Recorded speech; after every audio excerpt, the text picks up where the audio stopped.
So let me challenge you. I'm going to challenge you. I'm going to challenge all of you listening here. I don't really think happiness matters.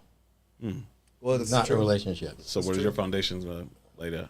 Well, pretty simply, happiness comes from only a couple spots, and it comes individually to you.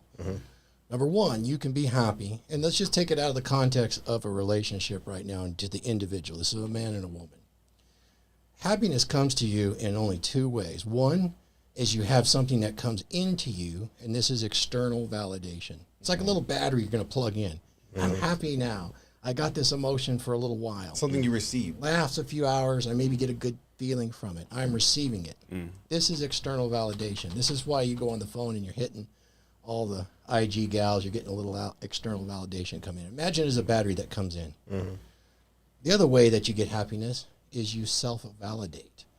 By self-validating, accomplishing something, thinking of something, creating a mood for yourself through the use of feelings and emotions or accomplishments and reading, that is creating happiness from within you. That's self-validation. That's like a generator instead of a battery. The generator takes some maintenance. It takes a little longer to warm up. But once it's running, you have voltage forever. If you're waiting on that external validation, you use up the battery, you throw it away. You got to find another one to keep power, right? Now, keep that in mind, and you bring it into a relationship. Both parties should be responsible for their own happiness. They need to be able to self-validate. Once that happens, you can add external validation one to the other. What does that create inside of a family? You have a dominant masculine presence as a man, and you have when it's balanced. you have a submissive feminine innocence of the woman, and now you've got this polarity, and what you end up with is something that's more important than happiness. It's fulfillment, and fulfillment lasts. It carries on. Fulfillment's a mood. It lasts days and months. So that's my take on the happiness. Who's happier? So that's how I like to look at it, and that's how I work with my consultations. Because if I can remove it to somebody's making me happy, I'm looking externally. And I need to look internally first. Okay.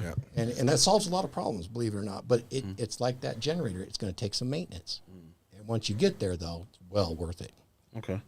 So different take. What would you guys say about the whole, to piggyback off that, like the whole term, the happy wife, happy life stuff? Oh, I got I already told you that. That's bullshit.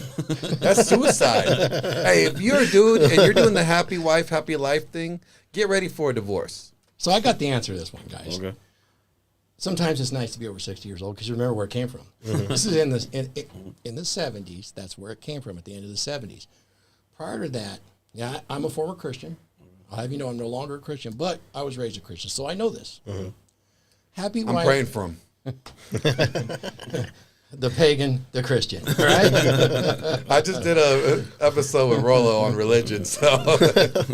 So it was the happy wife, happy life came out, and then it just grew a life of its own. It was a joke.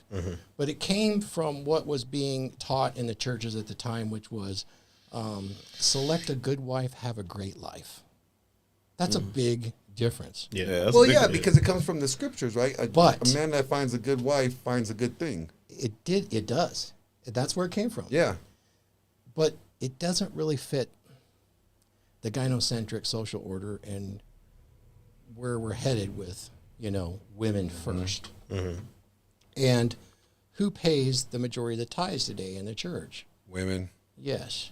And Who's it was got the headed church that way. more than anybody? Women. Yes. And it was headed that way even back then. I mean, this had come after the sexual revolution. Everybody was pushing towards femme-centricity. And it was funny to say, happy wife, happy life. If mama not happy, God not happy. And that might sound to keep funny, everybody in order, to police everything. but do you realize that it actually sets you up for a whole lot of drama and trauma? Oh, yeah. Because it defers Because the you turned authority. it up on its ass. And what you end up doing is you flip roles, right? So, like from a biblical standpoint, right? The husband's supposed to be the head of the household. I mean, he's all the leadership and all the authority goes to him. Yeah. But if you are the husband and you are trying to please these people who you are supposed to lead, then you are deferring the authority to their pleasure. Like, okay, I'm only considered a good husband as long as they're happy. Yeah. You can't keep them happy forever. No. Yeah, that does make sense. No. So happy wife, happy life leads to divorce. Just remember, select a good wife, and you'll have a great life. So Makes more sense. how could you share your personal experience on selecting, making sure you have Here all we go. How's Here it? we go. How long you guys got? I try not to inject my personal experience as much as possible because when you speak to anybody in the sphere, particularly females, they can't really respond to you in any logical fashion without filtering it through their own personal experiences. That's why you get some of the responses that you have. Well, as a woman, and then here it is, you get this very fine filtered. Get this solipsistic answer. Exactly. I will say this. I have a very, very good marriage that's very seamless as far as effort. And I've been married for 30 years. And I was married once before, too. I was married for 4 prior to that. But, and a slew of girlfriends in between. But it's been good. And it's good because she was happy to take my name. I had a marriage that I wrote the marriage vows to, and she agreed to them. So I had that deference right up front. And our goal was to raise a family. But here's the thing. Before we even started down that path, the goal was to make our relationship as good as possible because those children would not always be there as a crutch or to hide behind in a relationship. Too many people do that. And women have a tendency to place their children ahead of everything else. And then when the children grow up, they look across the table at that man and say, I want another one. Who the hell are you? I don't even know you. And I'm out of here. Bad news. That means she's placed those children far above him and would see him die rather than do anything else. Well, I'll tell you, I'm going to tell you the stick hard around truth. through the marriage so they don't get the divorce and come up a statistic. You want a good marriage and you want to be able to cast a legacy into the future, it's you and her. And the children, at least in our past, would likely die. But guess what? You would make more. Sounds heartless, doesn't it? But it was you and her against the world right to the end.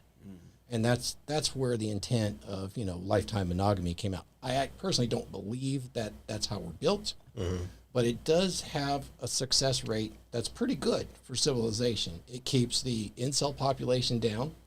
If you have now. Except now. Well, it's on its head right now. Yeah. Is it man's natural state? No, I don't believe it is. But it's one of our ways to cope with it and create a civilization that does benefit most of its citizens. But yeah, as far as my story, it's been really good. As many of you may know out there, I'm going to tip my hat again to Aaron Clary, who supported me a tremendous amount. My wife was in a car accident 2 years ago, and her neck was broken, and she became paralyzed from basically the shoulders down. And what that means is it's not that she doesn't feel anything. It's she has no motor control, but she feels every ounce of the pain times 10 because of that injury to her spinal cord, which requires, a lot of care. Yeah. And I'm happy to do it. And Missy's awesome. Yeah, she's pretty cool. Yeah, she's pretty awesome. Yeah. She's one of my faves. She's my biggest fan. And she agreed to those vows back then, and she'd do it again. And some of those things would seem horrible today. Like, I'm going to stay in shape for you. I'm not going to get fat. I'm going to make you first, first in the relationship, and what I'm going to do is for the benefit of us, even if it's going to hurt your feelings, And sometimes you have to make decisions like that as a man in a relationship. And she's got to suck it up and support it, which is a funny thing. She has a story that she would tell you guys. She asked her aunt, who is married for over 65 years now. Jeez. How did you do it so long? Because her uncle's kind of grouchy. He goes, well, dear, this was her answer. This is her aunt's answer to my wife. He says, dear, sometimes you just got to learn to suck it up. Damn good advice for someone who's married over 60, still married to this day. You know what? I was thinking I was going to do an episode, telling women, you know what? You want to know how to solve problems in your marriage? Just suck some dick. Well, I don't think she meant that, but I'm certain that's a part of it. Think about it. If you're mad at her, right? Let's say she went over on the credit card, right? She bought some shoes, right? And if all of a sudden you look at that credit card and you're like, God damn it, and she starts sucking you off, you forgot. I'll pay it. Don't worry, we'll pay it off. Just don't buy this shit next time. Don't do it again. Just get on the knees, girls. Just get on the knees. It's all good from there.